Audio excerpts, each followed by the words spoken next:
నమస్కారం వార్తలకు స్వాగతం. ముందుగా ముఖ్యాంశాలు. డిప్యూటీ సీఎం బట్టి విక్రమార్క ప్రెస్ మీట్, పలు అంశాలపై వివరణ.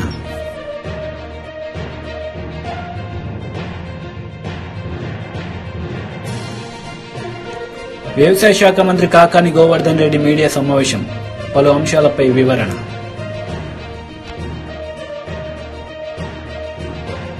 డిప్యూటీ సీఎం బట్టి విక్రమార్క ప్రెస్ మీట్ నిర్వహించారు. ఈ సందర్భంగా పలు అంశాలపై ఆయన మాట్లాడారు. 14,354 కోట్లు బకాయిలు పడి, అంటే వాళ్ళ శాఖకి ఇవ్వాల్సిన డబ్బులు ఇవ్వకుండా పూర్తిగా దాన్ని నిర్లక్ష్యం చేయటం వల్ల సివిల్ సప్లై శాఖ పైనటువంటి భారం పెద్ద ఎత్తున పడుతుంది. గతంలో సివిల్ సప్లైస్ శాఖ సంబంధించినటువంటి వాళ్ళు రాష్ట్రంలో ఉన్నటువంటి రైతులు పండించినటువంటి ధాన్యాన్ని కొనుగోలు చేయటం కోసం ఆనాటి రాష్ట్ర ప్రభుత్వాలు వారికి ఆర్థిక పరమైనటువంటి సహకారం అందిస్తే ఎటువంటి భారం లేకుండా సివిల్ సప్లైస్ పైన ఇబ్బంది లేకుండా కొనుగోలు చేసి రైతులకు ఎప్పటికప్పుడు డబ్బులు చెల్లిస్తుండేటువంటి వాళ్ళు. 2016-17 నుంచి రాష్ట్ర ప్రభుత్వం నుంచి పూర్తిగా ధాన్యం కొనుగోలు సంబంధించినటువంటి విషయంలో రాష్ట్ర ప్రభుత్వం నుంచి ఇవ్వాల్సినటువంటి నిధులు ఏమీ ఇవ్వకపోవటం వల్ల సివిల్ సప్లైస్ మీద శాఖ మీద పడినటువంటి భారం ఈరోజు లెక్కేస్తే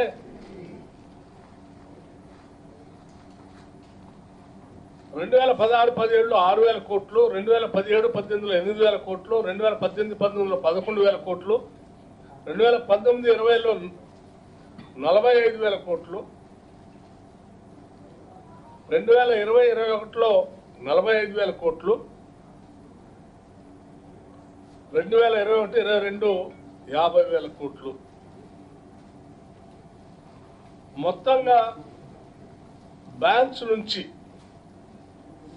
గ్యారంటీ రాష్ట్ర ప్రభుత్వాలతో గ్యారంటీ ఇస్తే కార్పొరేషన్ తీసుకున్నటువంటి లోన్లు ఈ ప్యాడీ ప్రొక్యూర్మెంట్ కోసం కొనుగోలు చేసి రైతులను కాపాడటం కోసం కార్పొరేషన్ మీద పడినటువంటి భారం ఈ బ్యాంక్స్, ఫైనాన్షియల్ ఇన్స్టిట్యూషన్స్తో కలిపి మిగతా ఫైనాన్షియల్ ఇన్స్టిట్యూషన్స్తో కూడా కలిపితే 58,860 కోట్లు.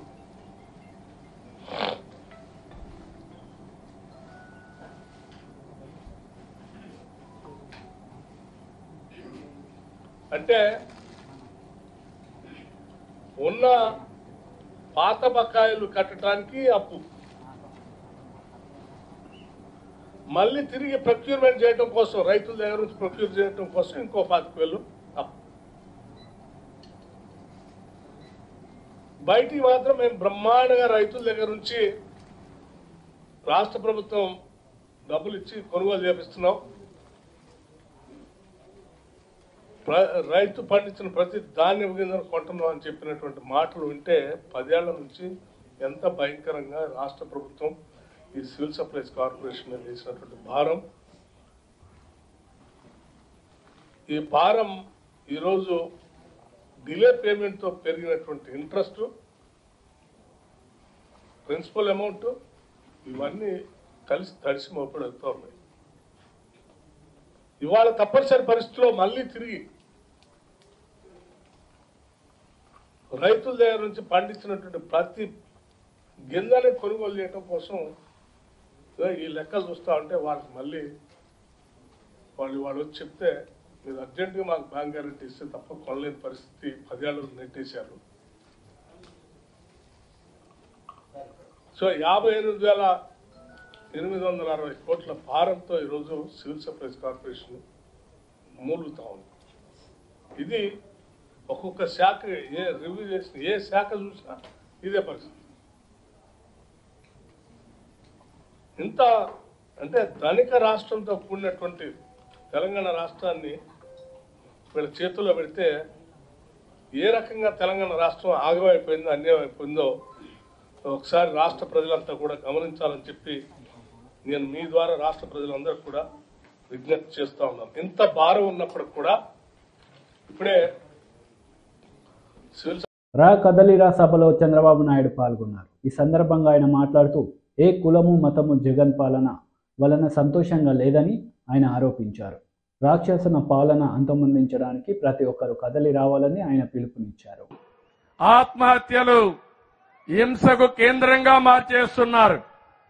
మొన్నే కోనసీమలో ఇంటర్నెట్ బంద్ చేశారంటే 45 సంవత్సరాలుగా ఎప్పుడూ చూడని విచిత్రాన్ని ఈ వైసీపీ సైకో పాలనలో చూస్తున్నామని చెప్పి నేను మీకు తెలియజేస్తున్నా. తూర్పు గోదావరి జిల్లాలో పాత జిల్లాలో ఎప్పుడు కూడా పౌరుషంగా మాట్లాడలేని మీరు ఈరోజు ఇలాంటి అరాచకాలు చూస్తున్నాం, రౌడీజం చూస్తున్నాం. మరో పులివెందల చేయాలనుకుంటున్నారు. పులివెందలైనా మారుస్తాం గాని కోనసీమలో మీ రౌడీజం జరగనీయనని మరొక్కసారి ఈ మండపేటలో మీ అందరికీ హామీ ఇస్తున్నా. నేను ఒకటే మిమ్మల్ని అడుగుతున్నా, 5 ఏళ్ళు అయిపోయింది, ఇంక మళ్ళా గెలిచే సమస్య లేదు. ఈ పార్టీ గెలుస్తుందా అని మిమ్మల్ని అడుగుతున్నా, గెలిపిస్తారా అని మిమ్మల్ని అడుగుతున్నా. ఈ పార్టీ మళ్ళా వస్తే ఏమవుతామని మిమ్మల్ని అడుగుతున్నా. ఏ ఒక్క వ్యక్తి అయినా ఆనందంగా ఉన్నాడా అని మిమ్మల్ని అడుగుతున్నా. ఏమమ్మా మహిళలు ఆనందంగా ఉన్నారా? ఎవడెక్కడ దాడి చేస్తాడో తెలియదు. తమిళలో రైతులు ఎవరైనా ఆనందంగా ఉన్నారా అని మిమ్మల్ని అడుగుతున్నా. రైతు కూలి ఆనందంగా ఉన్నాడా అని మిమ్మల్ని అడుగుతున్నా. తమిళలో ఉద్యోగాలు రాకుండా నిరుద్యోగులు యువత మీరు ఆనందంగా ఉన్నారా అని మిమ్మల్ని అడుగుతున్నా. మీరే కాదు, ఒక విద్యార్థి, ఇంకో పక్క ఒక ఉద్యోగి, ఇంకో పక్క చూస్తే కాంట్రాక్టర్లు, కడాన చిన్న చిన్న వ్యాపారాలు చేసుకునే ఎవ్వడు కూడా ఆనందంగా లేరు. ఏ కులం ఆనందంగా లేదు, ఏ మతస్థులు ఆనందంగా లేరు, ఏ ప్రాంతంలో ఆనందంగా లేరు. దీనికి కారణం 5 సంవత్సరాల విధ్వంస పాలన. ఈ రోజు నేను ఒక పిలిపిచ్చాను, రా కదిలి రా అని పిలిపించాను. ఇది నా కోసరం కాదు, మీరు గుర్తుపెట్టుకోవాలి. దగాబడ్డ ఆంధ్రప్రదేశ్ రాష్ట్రం కోసరం, ఒక రైతు కోసరం, ఒక కూలీ కోసరం, ఒక నిరుద్యోగి కోసరం రాష్ట్రమంతా కదిలి రావాలని పిలిపించాను. మీరు ఆ పిలుపుని అందుకుని ఈరోజు నాకు, పవన్ కళ్యాణ్ గారికో రేపు రాబోయే రోజుల్లో ఉద్యోగాల కోసం కాదని మరొకసారి స్పష్టం చేస్తున్నా. ఈ రాష్ట్రాన్ని కాపాడుకోవడం మనందరి బాధ్యత, అవునా కాదా అని మిమ్మల్ని అడుగుతున్నా. ఈరోజు ఒక విషయం మీరు చూస్తే, రైతున్నాడు, ఉదాహరణకి నేను ఒకటి ఉండే చెప్తున్నా, అన్ని చెప్పడానికి కూడా టైం లేదు. రైతులున్నారు. ఇక్కడ రైతులు చూస్తే హార్టికల్చర్ రైతు రోడ్డున పడ్డాడు, అక్వా రైతు నిండా మునిగాడు, ధాన్యం రైతు దగాగా పడ్డాడు. ఒకే రైతు గంజాయి పండించినాడు మాత్రం బ్రహ్మాండంగా రాణిస్తున్నాడని చెప్పి నేను మీకు తెలియజేస్తున్నా. మండపేటలో గంజాయికి డిమాండ్ ఉంది, అవునా కాదా? ఆ గంజాయి తాగిన వాడికి భార్య పెళ్ళానికి కూడా వ్యత్యాసం తెలియదు తమ్ముళ్ళు. ఆ పరిస్థితి తీసుకొచ్చాడు. 5 ఏళ్లయింది, ఏ రోజున గంజాయి ఉంది, పిల్లలు చెడిపోతారు. ఒక్కసారి సమీక్ష చేద్దామని ఈ ముఖ్యమంత్రికి ఇంగిత జ్ఞానం ఉందా అని మిమ్మల్ని అడుగుతున్నా. ఇలాంటి బాధ్యత లేని పరిస్థితికి వచ్చారు. ధాన్యం కొనేవాడు లేడు, కొన్నా కూడా అరాకొరా డబ్బులు ఇచ్చే పరిస్థితికి వచ్చారు. ఈ క్రాప్ అన్నారు, దగా చేశారు, గిట్టుబాటు ధర ఇవ్వడం లేదు. మధ్య దళారులదే రాజ్యం, ఇష్టానుసారంగా చేసే పరిస్థితికి వచ్చారు. ఒక పక్క అకాల వర్షాలు, తుఫాను, ఇంకో పక్క కరువు, రైతు అతలాకుతలం అవుతున్నా ఈ ప్రభుత్వం పట్టించుకునే పరిస్థితి లేకుండా పోయింది. ఇంకో పక్క నీరు చూస్తున్నాం, కనీసం పంట కాలువలు కూడా తీయకుండా వ్యవసాయ శాఖ మంత్రి కాకాని గోవర్ధన్ రెడ్డి మీడియా సమావేశం నిర్వహించారు. ఈ సందర్భంగా పలు అంశాలపై ఆయన మాట్లాడారు. ఇది చేస్తాము, అది చేస్తాము, రకరకాలైనటువంటి మేము సూటిగా చంద్రబాబు నాయుడిని అడిగేది, నువ్వు 14 సంవత్సరాలు నీకు ప్రజలు ముఖ్యమంత్రిగా అవకాశం ఇచ్చారు. ఆ 14 సంవత్సరాల్లో ఈ రోజు నువ్వు అనుకుంటున్నటువంటివన్నీ ఎందుకు చేయలేకపోయావు, ఎందుకు చేపట్టలేకపోయావు, ఎందుకు ఈ రోజు మరలా వాటి గురించి నేను వస్తే చేస్తానంటున్నావు, వచ్చినప్పుడు ఏం చేశావు?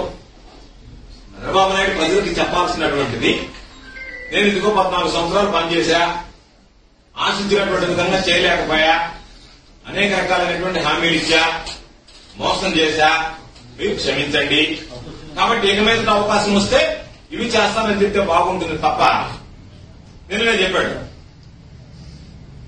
చెన్నై, నెల్లూరు, తిరుపతిని కలిపి ఒక హబ్ చేస్తా చేయాలనుకున్నా. మనం పోయినప్పుడు కుప్పం, చిత్తూరు, బెంగళూరు ఒక హబ్ చేయాలనుకున్నా. చంద్రబాబు నాయుడు ఎట్టుందంటే, నేను నిద్ర లేయాలనుకున్నా, లేచి పళ్ళు తోమాలనుకున్నా, తోముకోలేదు కాబట్టి వాసన పడుతుంది, స్నానం చేయాలనుకున్నా, చేయలేదు కాబట్టి గబ్బు కొట్టుకుంటున్నా, అన్ని అనుకున్నా నువ్వు అనుకున్నటువంటి ఎందుకు చేయలేకపోయావు చెప్పాలి. రాజకీయాలకు వచ్చి కొత్తగా ఒకటం లేదు, నీకు విశిష్టమైనటువంటి పరిపాలన అనుభవం ఉందంటున్నావు.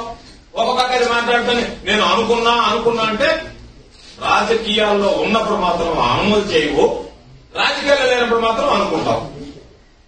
అందుకనే కదా జనాలు నేను దూరంగా పెట్టేది. నువ్వు నిన్న జగన్మోహన్ రెడ్డి గారి గురించి విమర్శించావు.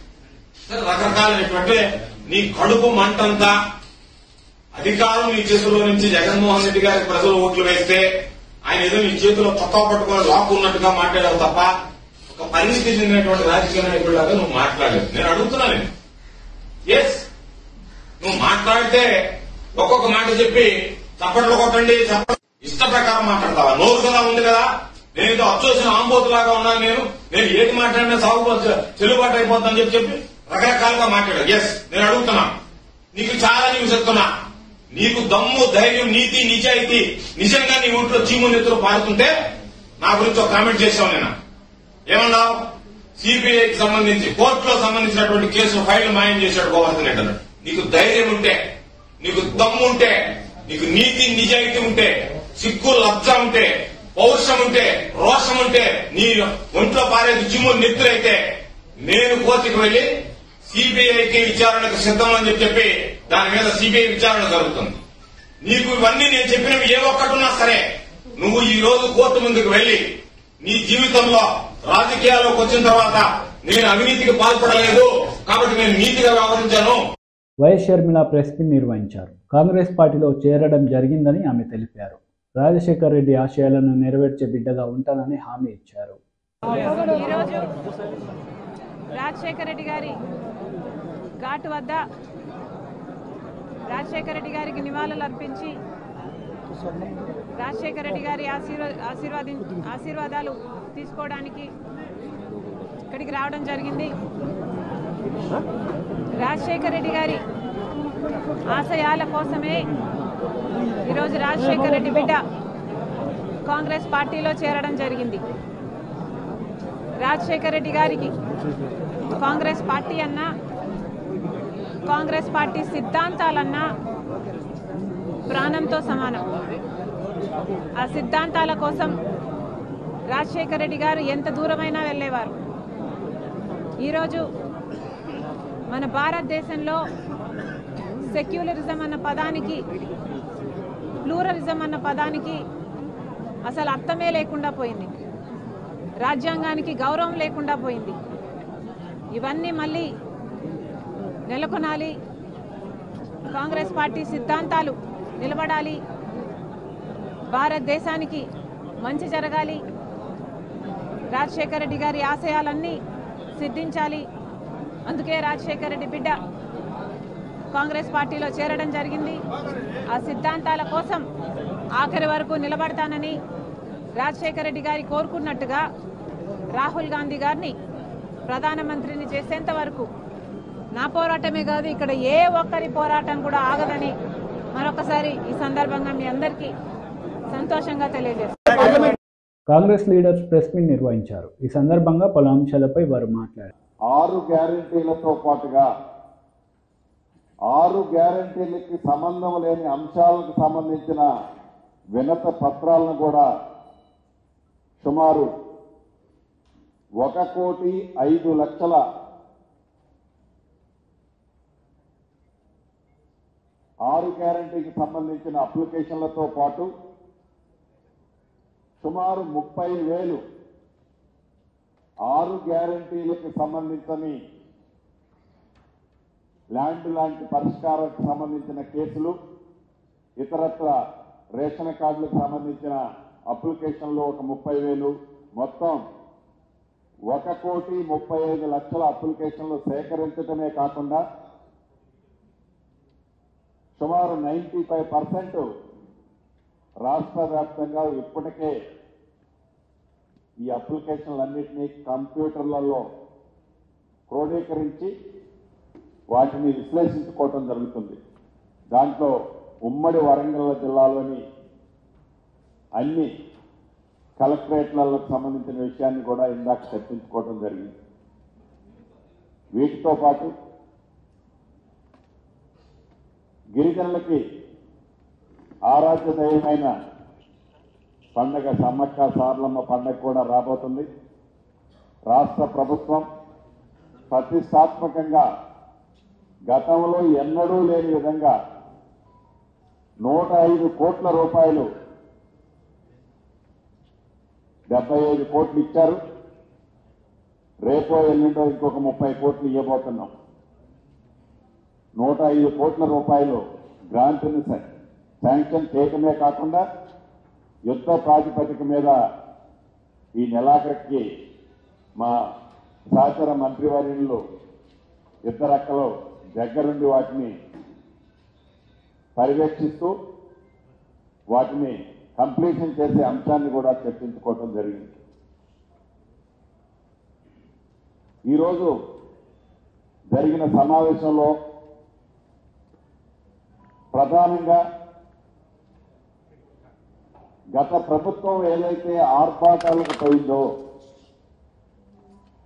గత ప్రభుత్వం ఏదైతే వారి స్వలాభాల కోసం, వారి వ్యక్తిగత లబ్ధుల కోసం ఏవైతే కొన్ని ప్రాజెక్టులను చేపట్టిందో,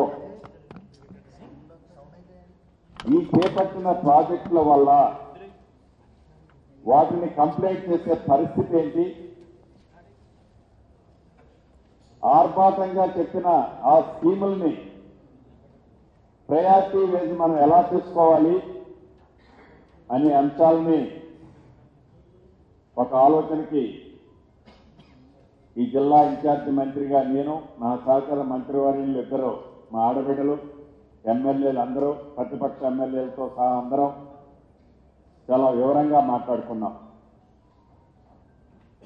దీన్ని అర్జెంటుగా ఇప్పుడు కావాల్సిన కొద్ది రోజుల్లో బడ్జెట్ ప్రవేశపెట్టబోతున్నాం. ఈ బడ్జెట్ ప్రవేశపెట్టే దాంట్లో ఈ ఉమ్మడి జిల్లాకి రిక్వైర్మెంట్స్ ఏవైతే ఉన్నాయో, ఫేస్ మేనర్లో ఫస్ట్ ఫేజ్లో ఏదైతే ఉన్నాయో హామీలను అమలు చేయడంలో ఈరోజు రాష్ట్ర ప్రభుత్వం, అదేవిధంగా సీనియర్ కేబినెట్ మంత్రులందరూ నిమగ్నమై ఉన్నారు. అదేవిధంగా గత 15 రోజుల క్రితం జరిగిన ప్రజాపాలన కార్యక్రమాన్ని విజయవంతం చేసిన అధికారులకు కృతజ్ఞతలు తెలియజేస్తూ, దాంతోపాటు భవిష్యత్తు ప్రణాళికలపై అన్ని విభాగాల వారీగా పర్యవేక్షిస్తూ ఎంతో ఓపికగా 4-5 గంటలు మరి సుదీర్ఘ పర్యవేక్షణ మన సీనన్న చేయడం జరిగింది. అదేవిధంగా గత ప్రభుత్వం ఇచ్చిన హామీలు ఏదొక్కటి నిలబెట్టుకోకుండా 10 సంవత్సరాలు కాలయాపన చేసి, ప్రజల్ని మాయమాటలతో మభ్యపెట్టుకుంటూ కాలయాపన చేసి, ప్రజాధనాన్ని కొల్లగొట్టి, ప్రజా ఆస్తుల్ని, ప్రభుత్వ ఆస్తులన్నీ అమ్మేసి తాకట్టు పెట్టి, మరి ఈరోజు సిగ్గుగా కాంగ్రెస్ ప్రభుత్వం ఏర్పడి కేవలం నెల మాత్రమే అవుతుంది. అలాంటి పరిస్థితుల్లో ప్రభుత్వాన్ని మరి ఏదో విధంగా ఇరికాట్లో పెట్టే విధంగా, ఏదో ప్రజల పక్షాన్ని నిలబడుతున్నట్టుగా మరి నటిస్తున్న మరి కేటీఆర్ గారికి మరి దొంగ అని అరిచే విధంగా వారికి రోజు ఇచ్చే స్టేట్మెంట్లకు ఒక్కసారి వారు ఆత్మవిమర్శ చేసుకోవాలి. అదేవిధంగా మీడియా ముఖంగా నేను తెలియజేసేది ఏంటంటే ఇచ్చిన హామీలు నిలబెట్టుకోవడంలో కాంగ్రెస్ పార్టీ గతంలో వెనుకడు చేయలేదు, భవిష్యత్తులో కూడా వెనుకడు ఏదని చెప్పేసి సీనన్న అందరి సమక్షంలో చెప్పడం జరిగింది. అదేవిధంగా కేవలం మరి వాళ్ళు 10 సంవత్సరాలు తెలియనిది మరి పెట్టుబడులు ముఖ్యమంత్రి వారు మరి గత 5-6 రోజులుగా మరి ఎన్ని మరి పెట్టుబడులు రాష్ట్రానికి చేస్తున్నారు, మీరందరూ ప్రజలు గమనిస్తూనే ఉన్నారు.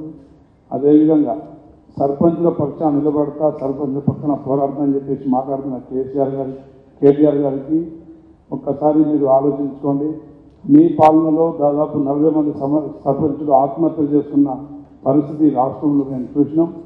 అదేవిధంగా 5-6 సంవత్సరాల నుండి వారు చేసిన ఏ ప్రకృతి వనాలకు కానీ, ఏ శ్మశాన వాటికలకు కానీ, వైకుంఠ ధామాలకు కానీ, వారు చేసిన ఏ పనులకు కానీ బిల్లులు చెల్లించారు. బీజేపీ దుబ్బాక మాజీ ఎమ్మెల్యే రఘునందన్ రావు మీడియా సమావేశం నిర్వహించారు. ఈ సందర్భంగా పలు అంశాలపై ఆయన మాట్లాడారు. మీకెందుకు వేయాలి ఓటు? మాకే వేయండ్రు, మేమే కొట్లాడతాం. ఏం కొట్లాడిర్రు? ఏ ఎంపీ కొట్లాడిండు? ఏ ఎంపీ మాట్లాడిండు? అసలు మీరు బీఫాములు అమ్ముకున్నాక గెలిచిన ఎంపీలలో ఒక్క ఎంపీకి తెలంగాణ చరిత్ర, తెలంగాణ సమగ్ర స్వరూపం, తెలంగాణ అభివృద్ధి మీద ఏమైనా అవగాహన ఉంటే చర్చ పెట్టుంటారు. బస్సులు ఉన్నోళ్ళు బస్సులు కొన్నారు, మామూలు బస్సులు ఉన్నోళ్ళు ఓల్వో బస్సులు కొన్నారు. లక్ష షెడ్ ఉన్నాడు 5 లక్షల షెడ్డుకు పెరిగిండు. గోళీలు అమ్ముకునేటోళ్ళు ఇంట్లో 500 కట్టలు అయితే బీరువాలు దొరికినాయి. గీలు కదా మన ఎంపీలు. బాగా మాట్లాడుతారు కదా. ఎన్నడన్నా కేసీఆర్ చెప్తాడా, కేటీఆర్ చెప్తాడా, హరీష్ చెప్తాడా చెప్పాలి. ఎన్నడన్నా కృష్ణా జలాలలో మాకు అన్యాయం అయింది, పాండ్రి పోదాం ఎంపీలు అందరం కలిసి అని ఒక్కరోజు అఖిలపక్షం పిలిచిరా? 17 మంది ఎంపీలను పిలిచి పోదాం పారి ఢిల్లీకి అని ఒక్కరోజు దొరికిపోయిరా మీరు? తెలంగాణకి ఇక పలానా ప్రాజెక్టులో అన్యాయం జరుగుతుంది, చలో అఖిలపక్షం పిలువు, మొత్తం 17 మంది ఎంపీలు, 9 మంది రాజ్యసభ సభ్యులు అందరం కలిసి ఢిల్లీకి పోదాం పాండ్రి, నరేంద్ర మోడీ గారి దగ్గర నేను అపాయింట్మెంట్ తీసుకుంటా. ఎన్నడన్నా వచ్చిర్రా? ఎందుకంటే మీకు ముఖం చెల్లదు. ఎందుకు ముఖం చెల్లదనే పదం నేను వాడుతున్నా అంటే, సాక్షాత్తు ప్రధానమంత్రి హైదరాబాద్కి వస్తే మీరు ముఖం చాటేసిన బాపత్కారులు. మీరు పొద్దుగాలేస్తే మమ్మల్ని తిడుతుంది దీది మమత ముఖ్యమంత్రి గారు. రాదా? ఢిల్లీకి వస్తే నరేంద్ర మోడీ గారిని కలవరా? వెస్ట్ బెంగాల్కి ప్రాజెక్టులు అడుగుతలేదా? నువ్వు అందుకంటే గొప్పనివా? పినరసు విజయన్, మమతా బెనర్జీ వీళ్ళందరూ వచ్చి ప్రధానమంత్రి గారిని ముఖ్యమంత్రుల హోదాలో కలుస్తలేరా? ఆఖరికి నిన్నటిదాకా కాంగ్రెస్ ముఖ్యమంత్రులు ఎవరు? ఛత్తీస్గఢ్ ముఖ్యమంత్రి భూపేష్ బగల్ పోయి కలిసి వస్తుండే, రాజస్థాన్ ముఖ్యమంత్రి గెహ్లోట్ కలిసి వస్తాడు. ఆఖరి మీరు పొద్దుగాలైతే ఎక్కిరిచ్చే రేవంత్ రెడ్డి గారు కూడా ముఖ్యమంత్రి అయినాక పోయి ప్రధానమంత్రిని కలిసి వచ్చిండు. ఏం చెప్పిండు రేవంత్ రెడ్డి గారు? సిద్ధాంతపరంగా వాళ్ళు తూర్పు అయితే మేము పడమరా. ఏం చెప్పిండు రేవంత్ రెడ్డి అనేటువంటి తెలంగాణ ముఖ్యమంత్రి గారు? ప్రధానమంత్రిని కలిసి వచ్చినాక ఏం చెప్పిండు? ప్రధానమంత్రి గారు నాతో ఏమన్నారంటే, చట్ట ప్రకారం మీ రాష్ట్రానికి రావాల్సినటువంటి ప్రతి అంశం విషయంలో మీరు ఎట్లాంటి భేషజాలకి మొహమాటాలకు పోకుండా రండి, లీగల్గా మీకు రావాల్సినటువంటి ప్రతి అంశం విషయంలో రాష్ట్ర ప్రభుత్వానికి కేంద్ర ప్రభుత్వం 100% సహకరిస్తా అని ప్రధానమంత్రి గారు అన్నారని తెలంగాణ ముఖ్యమంత్రి ప్రధానమంత్రిని కలిసి వచ్చినాక బయట చెప్పిన మాట. ఇంకో మాట కూడా చెప్పిండు రేవంత్ రెడ్డి గారు తెలంగాణ ముఖ్యమంత్రి హోదాలో.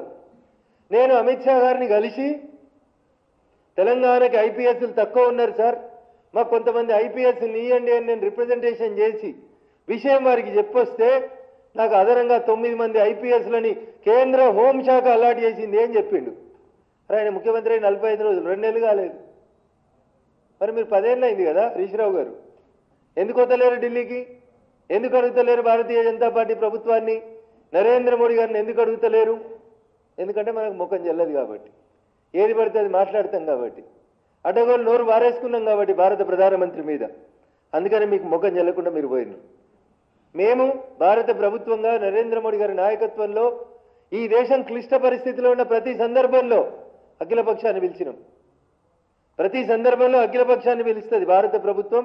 నరేంద్ర మోడీ గారి నాయకత్వంలో ప్రతి సందర్భంలో దేశం ఒక క్లిష్ట పరిస్థితిని ఎదుర్కొన్న ప్రతి సందర్భంలో అఖిలపక్షాన్ని పిలిచి అన్ని పార్టీల అభిప్రాయాన్ని గౌరవిస్తాం, సేకరిస్తాం. ప్రధానమంత్రిగా that was the broader sense of the government of TDP polit bureau సభ్యులు వర్ల రామయ్య మీడియా సమావేశం నిర్వహించారు. ఈ సందర్భంగా పలు అంశాలపై ఆయన మాట్లాడారు. గోపాతాళానికి అనగదొక్కుతున్నాడు జగన్మోహన్ రెడ్డి గారు. దళితుల విషయంలో ఆయన మాట వేరు, ఆయన చేత వేరు అని చెప్పడానికి చాలా బాధపడుతూ ఉన్నా. నమ్మారు దళిత వర్గాలు ఈయన మాటలు.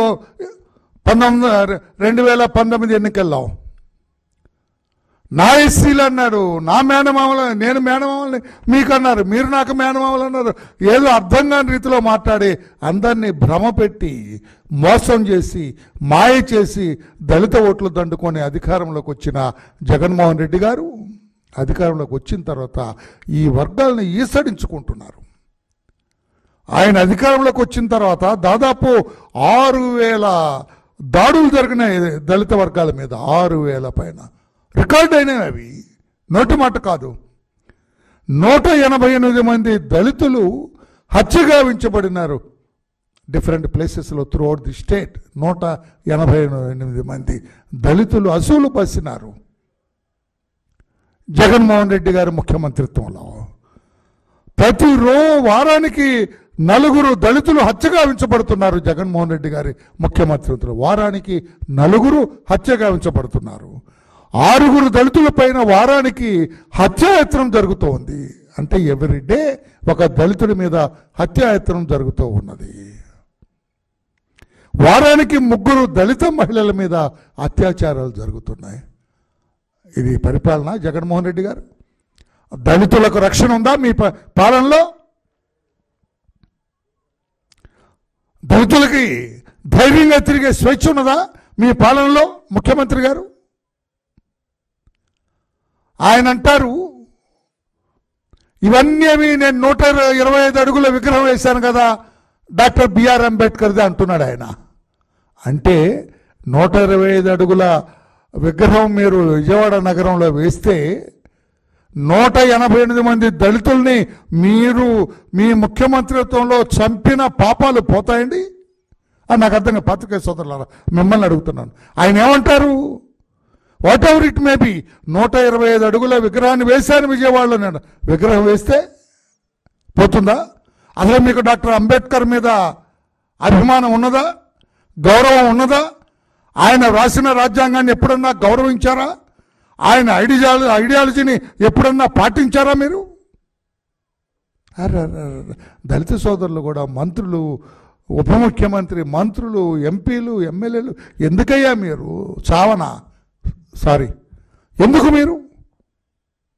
ఆయన చంద్రబాబు గారు ముఖ్యమంత్రిగా ఉండగా దళిత విదేశీ విద్యా విధానానికి డాక్టర్ బిఆర్ అంబేద్కర్ పేరు పెట్టినారు. ప్రపంచ ఖ్యాతిగాంచిన మేధావి డాక్టర్ బిఆర్ అంబేద్కర్ అని గుర్తించి ఆ మహామనిషి పేరు పెట్టినారు చంద్రబాబు నాయుడు గారు. జగన్మోహన్ రెడ్డి గారు ముఖ్యమంత్రి అయిన తర్వాత విదేశీ విద్యా విధానం లేదు సరిగదా, ఆ పేరు తీసి జగన్ విదేశీ విద్యా విధానం అంట. జగన్కి విదేశీ విద్య ఏముంది? ఏ విదేశాల్లో చదువుకున్నావు? విదేశీ విద్య గురించి మీకేం తెలుసు జగన్మోహన్ రెడ్డి గారు? వార్తలు ముగించే ముందు ముఖ్యాంశాలు మరోసారి.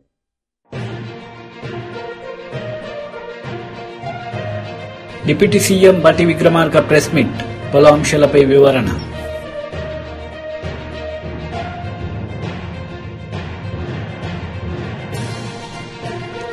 వ్యవసాయ శాఖ మంత్రి కాకాని గోవర్ధన్ రెడ్డి మీడియా సమావేశం, పలు అంశాలపై వివరణ.